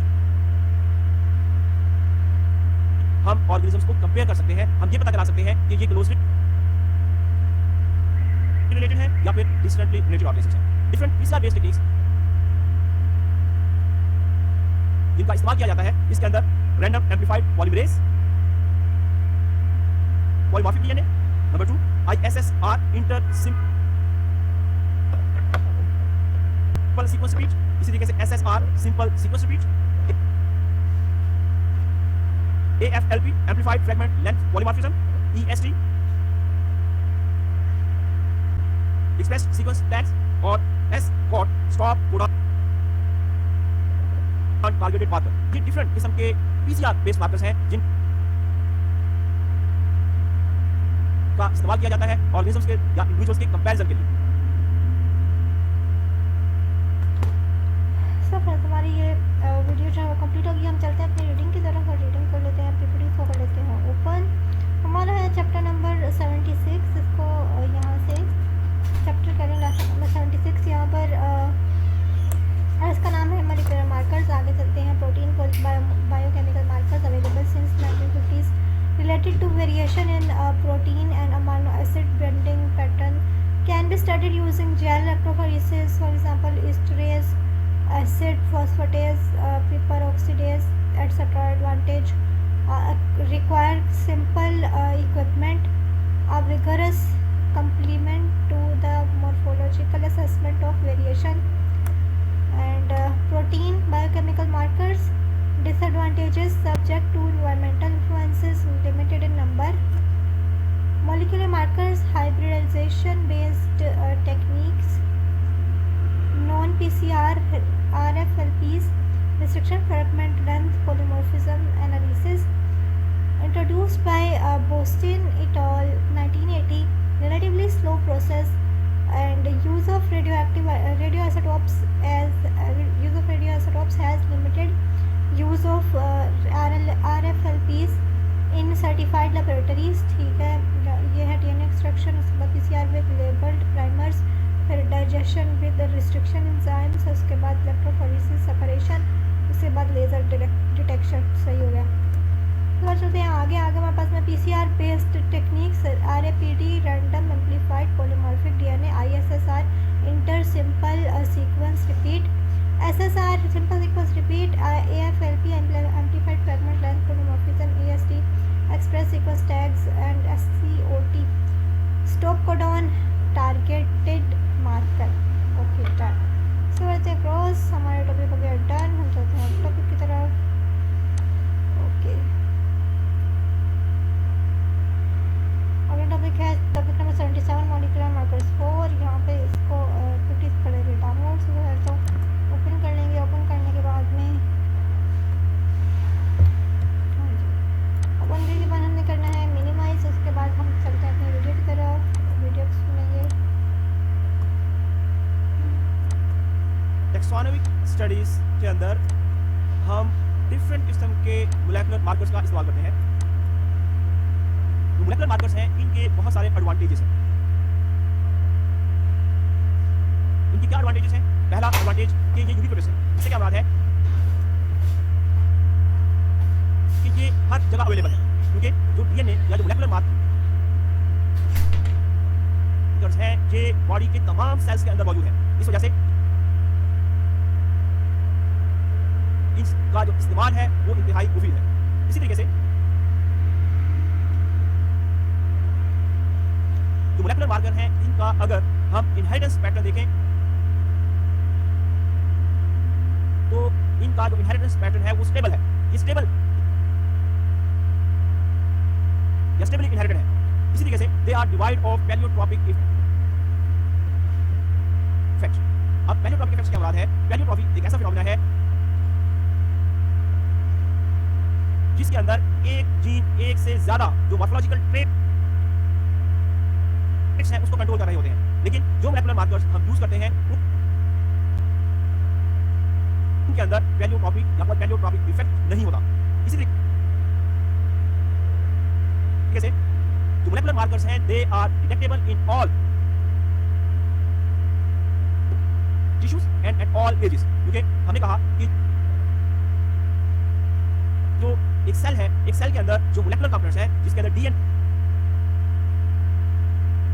है, प्रोटीन्स है, आरएनए है, ये सेल के तमाम जो कंपोनेंट्स हैं हमारी बॉडी के अंदर जितने भी सेल्स हैं तमाम सेल्स के अंदर ये मोलेकुलर कंपोनेंट्स मौजूद होते हैं। इसी वजह से हम मोलेकुलर मार्कर्स को प्रेफर करते हैं। और ये तमाम एज के अंदर, तमाम एजेस के अंदर ये मौजूद रहते हैं। ये नहीं है कि अर्ली एज के अंदर ये मौजूद थे, बाद में ये मौजूद ना हो, क्योंकि तमाम सेल्स के अंदर डीएनए होता है, तमाम सेल के अंदर आरएनए है, तमाम सेल्स के अंदर प्रोटीन है। इस वजह से किसी भी जगह से हम इनको डिटेक्ट कर सकते हैं। इसी तरीके से अगर हम मोलेकुलर मार्कर जैसे कि डीएनए या आरएनए है, इनकी शेल्फ लाइफ की बात करें तो इनकी शेल्फ लाइफ ज्यादा होती है। इसी वजह से इन मार्कर्स को इस्तेमाल किया जाता है, ये इनका एडवांटेज है। अब हम देखते हैं कि जो मोलेकुलर मार्कर्स हैं उसकी एप्लीकेशंस क्या है, कहां-कहां पे इनका इस्तेमाल किया जाता है। तो इसमें से जो सबसे एक इंपॉर्टेंट इनकी एप्लीकेशंस है वो डीएनए फिंगरप्रिंटिंग है। डीएनए फिंगरप्रिंटिंग जो है ये एक टेक्निक है which is used to establish a link between biological evidence and a suspect in criminal investigation. For example, किसी साइट ऑफ क्राइम से हमें एक सैंपल मिलता है, ब्लड सैंपल है या टिश्यू सैंपल है, उससे हमने डीएनए आइसोलेट किया। अब हमारे पास बहुत सारे सस्पेक्टेड इंडिविजुअल हैं जिनके ऊपर हमें शक है कि वो इस क्रिमिनल एक्टिविटी के अंदर इन्वॉल्व है। तो हम क्या करते हैं, ऐसे पर्सन्स जिनके ऊपर हमें शक होता है उनका डीएनए सैंपल हासिल करते हैं और जो साइट ऑफ क्राइम है वहां से जो हमें डीएनए या मोलेकुलर एविडेंस मिला उसको हम कंपेयर करते हैं उन सस्पेक्टेड इंडिविजुअल्स के डीएनए के साथ। अगर जो साइट ऑफ क्राइम से हमें मोलेकुलर मार्कर मिला या डीएनए है वो जो सस्पेक्टेड इंडिविजुअल्स हैं जिनके ऊपर हमें शक है उनसे अगर वो मैच करता है या उनमें से किसी के साथ मैच करता है तो इसका मतलब ये है कि इस वक्त के अंदर, इस इंसिडेंस के अंदर इन पर्संस की इन्वॉल्वमेंट है। लेकिन अगर इनके डीएनए के अंदर रिजेम्बलेंस ना पाई जाए तो इसका मतलब ये है कि जो साइट ऑफ क्राइम से हमें डीएनए मिला या जो एविडेंस मिला वो सस्पेक्टेड इंडिविजुअल से बिलोंग नहीं करता। इसका मतलब ये है कि ये लोग या इनमें से कोई भी जो पर्सन है वो इस क्रिमिनल एक्टिविटी के अंदर इन्वॉल्व नहीं है। तो जो डीएनए फिंगरप्रिंटिंग है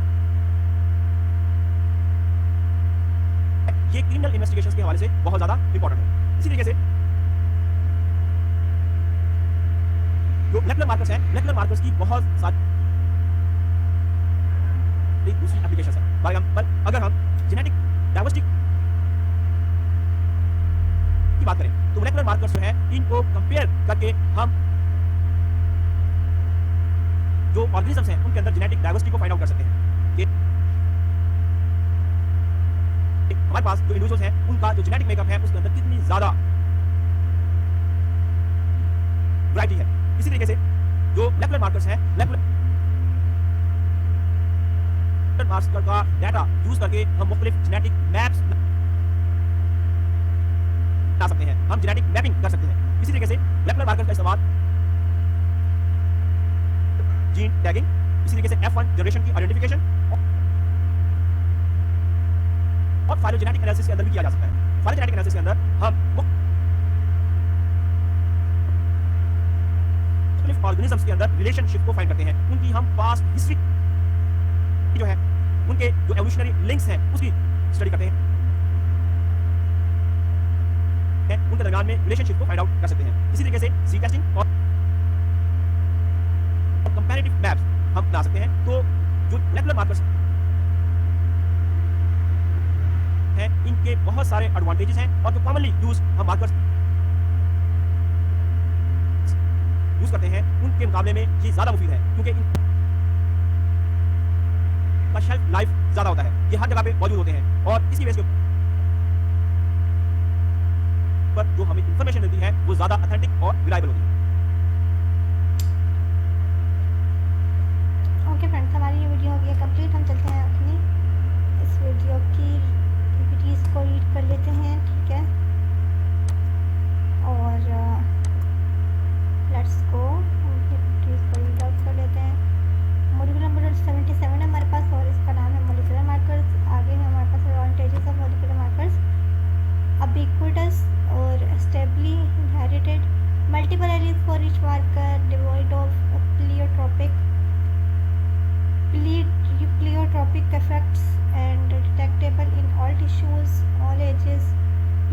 shelf life of DNA samples, ठीक है। उसके बाद है हमारे पास application of molecular markers, fingerprinting, diversity studies, genetic maps, gene tagging, F1 identification, seed testing, comparative maps, ठीक है। समझते हैं हम लोग प्रोस, ठीक है। तो इसमें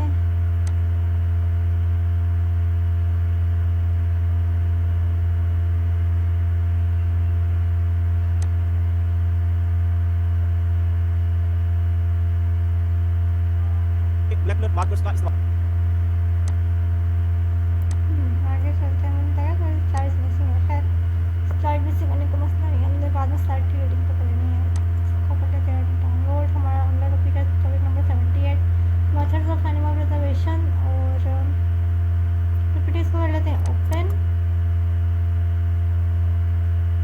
ओपन करने के बाद हमारे पास आ जाएगा मॉड्यूल नंबर 78 और इसको मिनिमाइज भी कर लेंगे, और उसके बाद हमारे पास आ जाएगी वीडियो को सुन देते हैं। इस मॉड्यूल के अंदर हम देखेंगे कि एनिमल्स को प्रिजर्व करना क्यों जरूरी होता है। सबसे पहले कि एनिमल्स को हम शॉर्ट टर्म या लॉन्ग टर्म प्रिजर्व कर सकते हैं। अब जो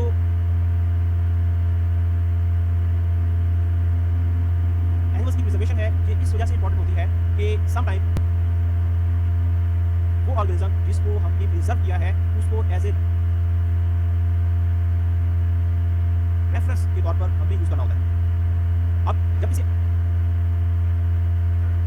एनिमल को एज ए रेफरेंस के तौर पर यूज करना हो तो ये जरूरी है कि उसको अच्छे तरीके से प्रिजर्व किया जाए और उसके तमाम जो मॉर्फोलॉजिकल फीचर्स हैं उनको इंटैक्ट रखा जाए। इसी तरीके से वर्टिब्रेट और इनवर्टिब्रेट जो है इनकी प्रिजर्वेशन के लिए बहुत सारे मेथड्स हैं। अब हम डिस्कस करते हैं कि जो एनिमल्स हैं उनकी प्रिजर्वेशन की रीजंस क्या है। सबसे पहले टेक्सोनोमिक रीजंस, क्योंकि ऑर्गेनिजम्स को जब हम आइडेंटिफाई कर रहे होते हैं तो उनमें से हम किसी एक एनिमल को एज ए रेफरेंस एनिमल या एज ए होलोटाइप हम सेलेक्ट कर लेते हैं और इसको म्यूजियम के अंदर हम महफूज करवा देते हैं, इसको प्रिजर्व कर लेते हैं ताकि बाद में अगर कोई भी पर्सन, कोई भी टेक्सोनॉमिस्ट इस एनिमल के ऊपर स्टडी करना चाहता है या इस स्पेसिमेन से रिलेटेड और इंडिविजुअल्स के ऊपर स्टडी करना चाहता है तो वो इस प्रिजर्व एनिमल को एज ए मॉडल के तौर पर इस्तेमाल कर सके। इसी तरीके से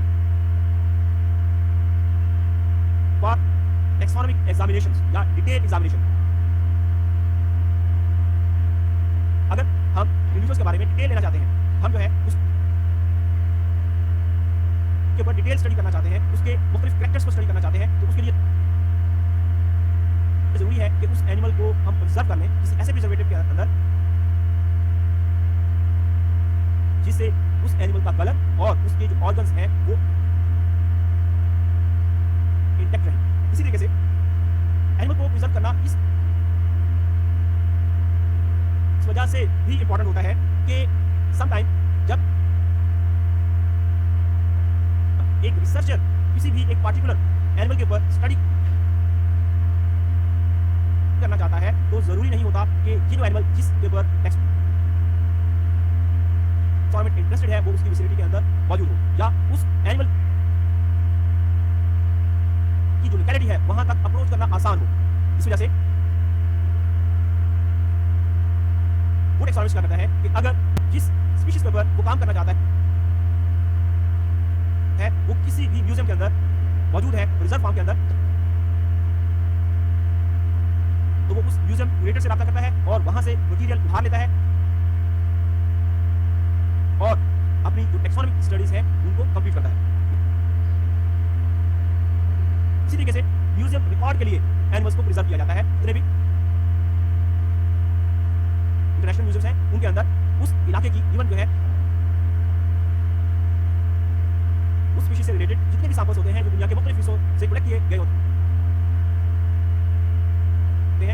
महफूज किया जाता है। अब एनिमल को प्रिजर्व करने के मुख्तलिफ स्टेप्स क्या है? सबसे पहले एनिमल को किल किया जाता है, उसके बाद उसकी फिक्सेशन की जाती है। उस एनिमल की बॉडी के अंदर जो रेस्पिरेशन का सेलुलर रेस्पिरेशन होती है या उसकी बॉडी के अंदर जो माइक्रो ऑर्गेनिजम्स हैं, बैक्टीरिया हैं, उनको खत्म किया जाता है। उसके बाद खास किस्म के जार्स के अंदर, बॉटल्स के अंदर उन एनिमल्स को खास प्रिजर्वेटिव के अंदर रखकर प्रिजर्व किया जाता है। अब जो स्पेसिमेंस हैं ये मुख्तलिफ किस्म के हो सकते हैं। फॉर एग्जाम्पल कुछ स्पेसिमेन ऐसे होते हैं जिनको कंप्लीटली किसी प्रिजर्वेटिव के अंदर डिप किया जाता है। फॉर एग्जाम्पल अगर हम हिस्टोलॉजिकल स्टडी कर रहे हैं या फिर एनाटॉमी की स्टडी कर रहे हैं तो उसके लिए जरूरी है कि जो टिश्यू है उसको एक प्रिजर्वेटिव के अंदर मुकम्मल तौर पर वेट किया जाए। इसी तरीके से समटाइम हमें एनिमल की स्किन चाहिए होती है और स्किन के साथ उसकी स्कल भी चाहिए होती है। कुछ स्टडीज के अंदर ये इंपॉर्टेंट होता है कि उस एनिमल्स का जो कलर है, उसकी जो स्किन है वो अपनी ओरिजिनल हालत के अंदर मौजूद हो, ताकि उसके ऊपर या उसके अंदर जो इंपॉर्टेंट बोन्स हैं वो मौजूद हो, ताकि उस एनिमल के ऊपर स्टडी की जा सके। इसी तरीके से बहुत सारे जो एनिमल्स हैं उसका जो कंप्लीट स्केलेटन है बहुत जरूरी होता है, क्योंकि बहुत सारे जो टैक्सोनॉमिस्ट हैं उस एनिमल की जो स्केलेटन है उसकी बेस के ऊपर एज डिटरमाइन करते हैं, उसकी एनाटॉमी को स्टडी करते हैं और मुख्तलिफ जो सैंपल्स हैं स्कल के या स्केलेटन के उनको कंपेयर करके जियोग्राफिक वेरिएशंस को स्टडी करते हैं।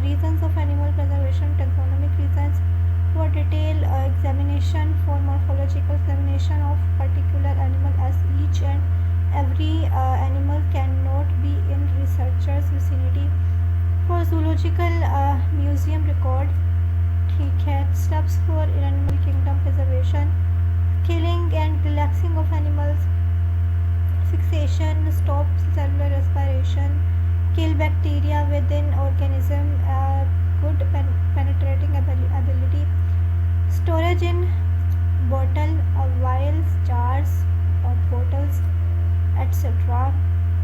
Types of specimen, entire fluid preserved specimens for study of histology and anatomy, entirely change fur color, study skins with skulls or partial skeleton, some bones in skin for studying color, hair quality and moldy pattern, mounted skins, entire skeletons, anatomy, age determination, geographic variations, across। हम लोग चलते हैं अब आगे चलते हैं तो हमारे पास है lesson number 79 method of animal preservation 2। इसको डाउनलोड करेंगे और ओपन करेंगे और क्या करेंगे, मिनिमाइज, और फिर अपने वीडियो को सुन लेंगे। ठीक है। टैक्सोनॉमी के अंदर जब हम एनिमल्स को प्रिजर्व करते हैं तो एनिमल की प्रिजर्वेशन के लिए हम मुख्तलिफ किस्म के प्रिजर्वेटिव का इस्तेमाल करते हैं।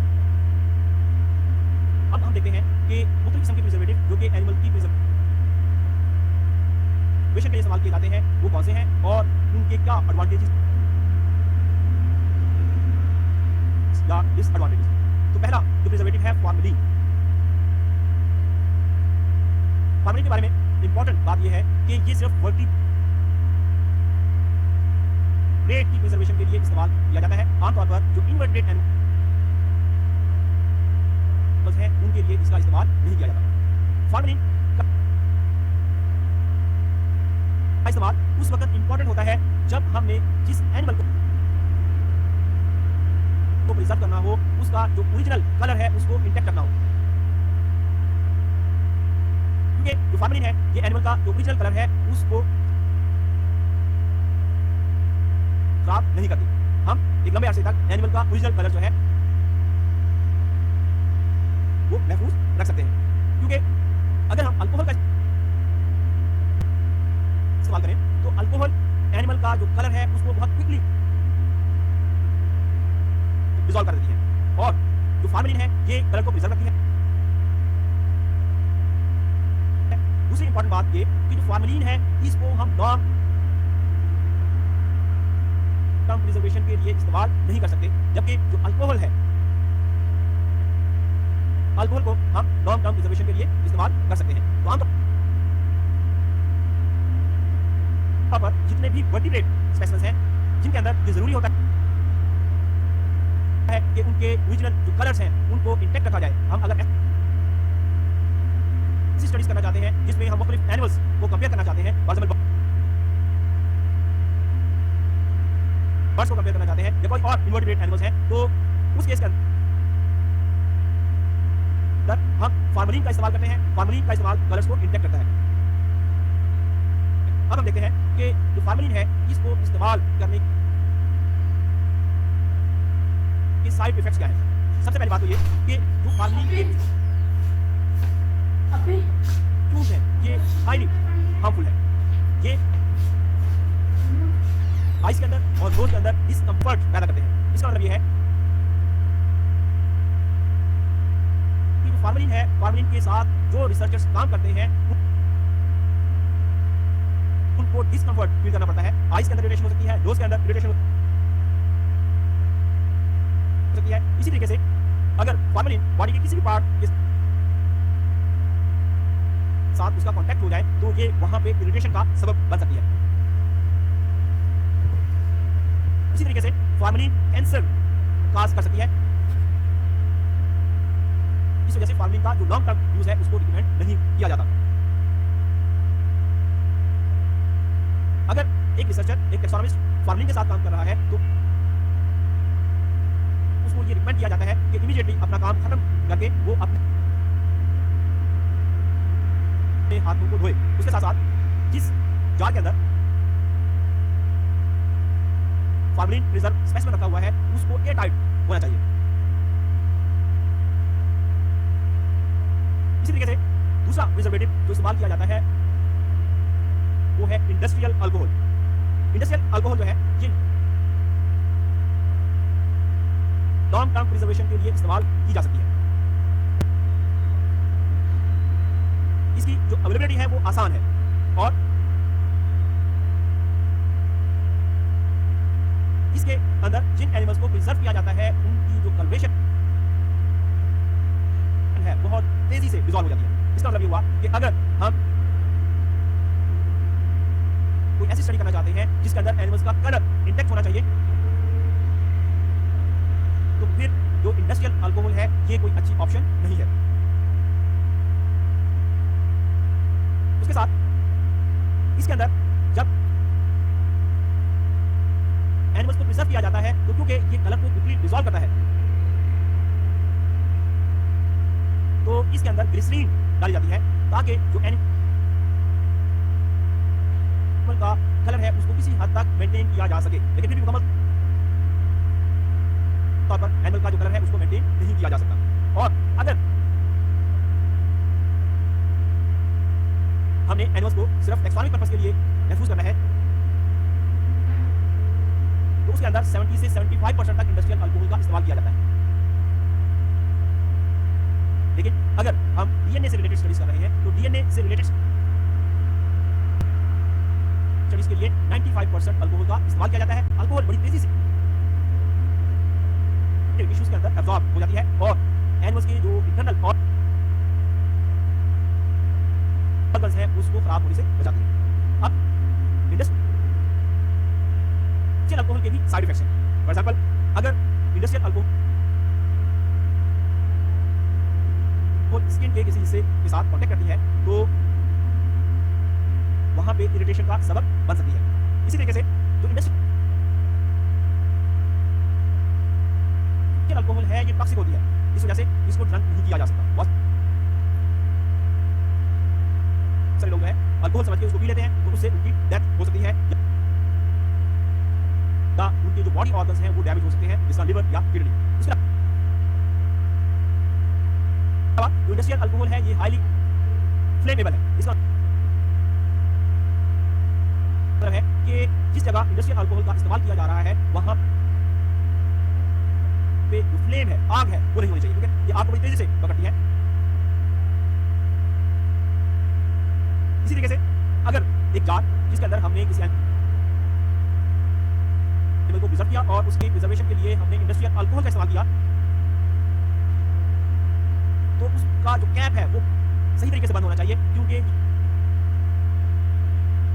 ये रैपिडली इवेपोरेट होती है। उसके अलावा जिन जार्स के अंदर हमने एनिमल को प्रिजर्व करना है और उसके अंदर अल्कोहल डालनी है उसका ख्याल करना है। एक तो वो दूध के अंदर ना हो, दूसरा जो है उसके कवर्स जो है वो सही तरीके से बंद होने चाहिए और वहां पे कोई ऐसी चीज ना हो जो कि वहां फ्लेम पैदा कर सकती हो या आग पैदा कर सकती हो।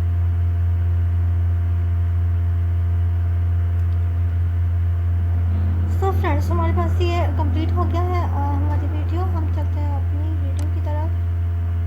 Okay then let's go to our reading. और मॉड्यूल नंबर 79 है हमारे पास, methods of animal preservation. Formalin as preservative, it is used for vertebrate only, not used for long term storage. Acidic and difficult to handle, used when color of animal is important. Alcohols dissolve most color immediately, penetrate more easily and internal organs remain in better condition. ठीक है, इसके बाद है जनाब side effects of formalin. Fumes of formalin are harmful, extreme discomfort of eyes and nose, severe irritation of contact with body, can cause cancer. Hands should be rinsed after use, should be placed at safe place, water tight। ठीक है, उसके बाद हमारे पास है industrial alcohol. For fixing and storage, not use for ceiling and fixing of vertebrates, for long term storage. Colour of sample is lost quickly and glycerin in alcohol help to preserve colors and to keep specimens flexible. 70 to 75% alcohol is used for long-term storage, 75% of DNA studies। ठीक है, उसके बाद है हमारे पास side effects. Skin irritation with prolong contact, industrial alcohol is toxic and should not be drunk, highly flammable, rapid evaporation, should be kept covered और not in for jars. Okay, ये भी हमारा टॉपिक हो गया कवर, कंप्लीट हो गया हमारे वाला टॉपिक। अब हम चलते हैं आगे है हमारे पास topic number 80, methods of animal preservation 3। Practice करते हैं डाउनलोड और फिर करते हैं ओपन।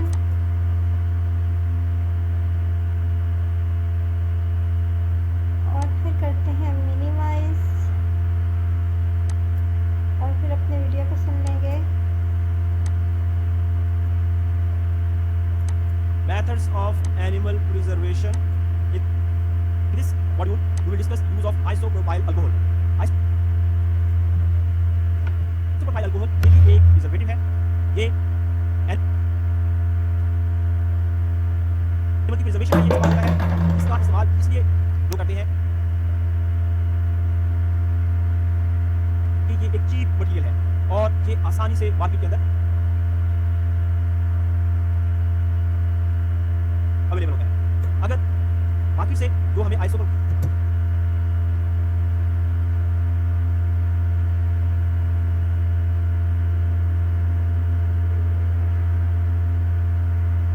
अल्कोहल मिलता है, उसकी अगर हम स्ट्रेंथ की बात करें तो वो 90% स्ट्रेंथ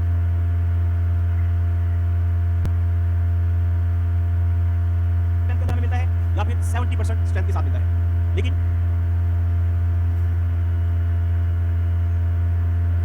इसको यूज करने से पहले इसको हम डाइल्यूट कर सकते हैं अप टू 40%। आइसोप्रोपाइल अल्कोहल आसानी से अवेलेबल तो है और चीप भी है, लेकिन इसके साथ जो मसाइल हैं, जिन एनिमल्स को आइसोप्रोपाइल अल्कोहल के अंदर रिजर्व किया जाता है वो वक्त के साथ साथ हार्ड हो जाते हैं और फिर उनके अंदर जो है स्टार्ट हो सकता है।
बचने के लिए हम ग्लिसरीन के कुछ ड्रॉप्स जो है वो आइसोप्रोपाइल अल्कोहल के अंदर डालते हैं ताकि जो स्पेसिमेन है वो हार्डनेस से बच सके। और उसकी जो चूट है उसको कम किया जा सके। इसी तरीके से अगर कैल्शियम कार्बोनेट जो है वो आइसोप्रोपाइल अल्कोहल के अंदर डाल दी जाए तो उससे भी हम काफी हद तक जो स्पेसिमेन की हार्डनेस है उसको कम कर सकते हैं। अब ये जो कैल्शियम कार्बोनेट है इसकी जो टैबलेट हम आइसोप्रोपाइल अल्कोहल के अंदर डालते हैं, इस टैबलेट को पाउडर फॉर्म के अंदर उसको क्रश करके आमतौर पर डाला जाता है। अब आइसोप्रोपाइल अल्कोहल को अगर हम फॉर्मलिन के साथ कंपेयर करें तो जो फॉर्मलिन है ये लॉन्ग टर्म प्रिजर्वेशन के लिए इस्तेमाल नहीं हो सकती, लेकिन जो आइसोप्रोपाइल अल्कोहल है ये लॉन्ग टर्म प्रिजर्वेशन के लिए इस्तेमाल हो सकती है। इसके बाद जो फॉर्मलिन है उसको हम आमतौर पर वर्टिब्रेट की प्रिजर्वेशन के लिए इस्तेमाल करते हैं, जबकि जो आइसोप्रोपाइल अल्कोहल है इसको हम इनवर्टिब्रेट की प्रिजर्वेशन के लिए इस्तेमाल करते हैं। अब जो 80% अल्कोहल है जिसको हम डीनेचर्ड अल्कोहल भी कहते हैं उसको हम लॉन्ग टर्म प्रिजर्वेशन के लिए इस्तेमाल कर सकते हैं। लेकिन अगर हमने इसको लॉन्ग टर्म प्रिजर्वेशन के लिए इस्तेमाल करना है तो हमें इस चीज का ख्याल रखना चाहिए कि इसके अंदर ग्लिसरीन ऐड करनी चाहिए या फिर कैल्शियम कार्बोनेट ऐड करनी चाहिए, ताकि इसकी वजह से जो साइड इफेक्ट्स आते हैं उनको मिनिमाइज किया जा सके। अब अगर हम बात करें कि एक फिश स्पेसिमेन जो है उसको कैसे प्रिजर्व किया जाता है, तो एक फिश स्पेसिमेन जो है उसको प्रिजर्व करने से पहले हम उसको 10% फॉर्मलिन के अंदर डालते हैं और फॉर्मलिन के अंदर डालने से उसकी किलिंग हो जाती है। ये एक काफी पेनफुल प्रोसेस होता है। जब फिश जो है फॉर्मलिन की वजह से मर जाती है तो उसके बाद ये जो फिश है आमतौर पर अगर 30 सेंटीमीटर की एक फिश है तो उसको 1 वीक के लिए फॉर्मलिन के अंदर रखा जाता है। उसके बाद फॉर्मलिन से निकाल के फिश को 1 दिन के लिए पानी के अंदर रखा जाता है। अब ऐसा क्यों किया जाता है? इस वजह से कि इस फिश के अंदर से जो फॉर्मलिन है उसको निकाला जा सके, उसके इम्पैक्ट को कम किया जा सके। जब 1 दिन के बाद फॉर्मलिन का इम्पैक्ट काफी हद तक कम हो जाता है तो अब इस फिश को हम लॉन्ग टर्म प्रिजर्वेशन के लिए आइसोप्रोपाइल अल्कोहल के अंदर या फिर इंडस्ट्रियल अल्कोहल उसके अंदर रख के महफूज कर सकते हैं। तो फिश को प्रिजर्व करने के लिए सबसे पहले हम फिश को किल करते हैं फॉर्मलिन के अंदर, और उसके लिए जो हम फॉर्मलिन इस्तेमाल करते हैं वो 10% फॉर्मलिन होती है। उसके बाद ये जो फिश है इसको तकरीबन हमने एक रफ एस्टिमेट के मुताबिक 30 सेंटीमीटर की अगर एक फिश है तो उसको एक वीक के लिए फॉर्मलिन के अंदर रखा जाता है। उसके बाद इस फिश को 1 दिन के लिए पानी के अंदर रखा जाता है। उसके बाद जब फॉर्मलिन का इम्पैक्ट काफी हद तक कम हो जाता है तो फिर लॉन्ग टर्म प्रिजर्वेशन के लिए इस फिश को हम आइसोप्रोपाइल अल्कोहल या फिर जो है हम इंडस्ट्रियल अल्कोहल के अंदर रख सकते हैं।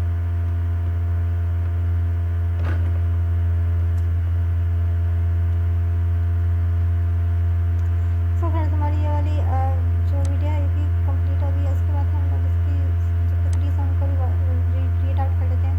ठीक है, तो करते हैं रीड आउट। मॉड्यूल नंबर 80 है हमारे पास और मेथड्स ऑफ एनिमल प्रिजर्वेशन है। और यहाँ पर isopropyl alcohol cheap easy to obtain, available strength 90%, 70%, for use dilute up to 40%, can be hard to specimens and specimens tend to brittle over the time, can be buffered with few drops of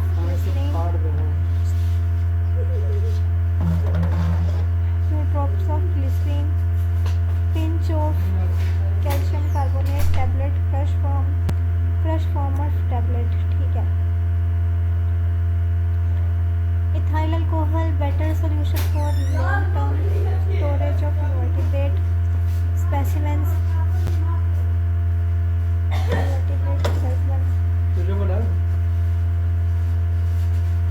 80% ethyl alcohol